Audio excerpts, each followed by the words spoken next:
بسم اللہ الرحمن الرحیم نحمده ونصلی علی رسولہ الکریم اما بعد فاعوذ باللہ من الشیطان الرجیم بسم اللہ الرحمن الرحیم۔ محترم سامعین، آج کے سبق میں کس پانی سے وضو کرنا اور نہانا درست ہے اور کس سے نہیں، اس کے تحت مسئلہ نمبر 6 سے 10 تک پڑھیں گے۔ مسئلہ نمبر 6، کپڑا رنگنے کے لیے زعفران گھولا، یعنی اس کو پانی میں حل کیا، پانی میں ملایا یا پڑیا گولی تو اس سے وضو درست نہیں ہے۔ مسئلہ نمبر 7، اگر پانی میں دودھ مل گیا تو اگر دودھ کا رنگ اچھی طرح پانی میں آ گیا، یعنی وہ بھی سفید رنگ کا ہو گیا تو وضو درست نہیں، اور اگر دودھ بہت کم تھا کہ رنگ نہیں آیا تو وضو درست ہے۔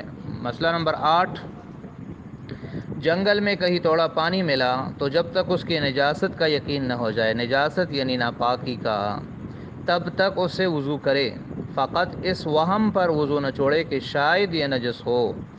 اگر اس کے ہوتے ہوئے تیمم کرے گی تو تیمم نہ ہوگا۔ جب تک یقین نہ ہو اس کے ناپاکی کا تب تک وہ پاک ہوگا۔ مسئلہ نمبر 9، کسی کنویں وغیرہ میں درخت کے پتے گر پڑے اور پانی میں بدبو آنے لگی اور رنگ اور مزہ بھی بدل گیا تو بھی اس سے وضو درست ہے جب تک کہ پانی اسی طرح پتلا باقی رہے، اور اگر گاڑھا ہو جائے تو پھر نہیں ہوگا۔ مسئلہ نمبر 10، جس پانی میں نجاست پڑ جائے اس سے وضو اور غسل کچھ بھی درست نہیں، چاہے وہ نجاست تھوڑی ہو یا بہت ہو، البتہ اگر بہتا ہوا پانی ہو تو وہ نجاست کے پڑنے سے ناپاک نہیں ہوتا جب تک کہ اس کے رنگ یا مزے یا بو میں فرق نہ آئے۔ 3 چیزیں ہیں، رنگ، مزہ یا بو۔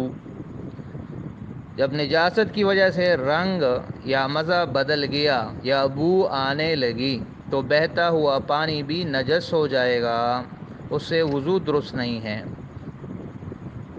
بہتا ہوا پانی کی تعریف، جو پانی گھاس، تنکے، پتے وغیرہ کو بہا لے جائے وہ بہتا ہوا پانی ہے، چاہے کتنا ہی آہستہ آہستہ بہتا ہو۔ یہ آج کے سبق میں مسئلہ نمبر 6 سے 10 تک 5 مسائل، باقی انشاءاللہ اگلے سبق میں پڑھیں گے۔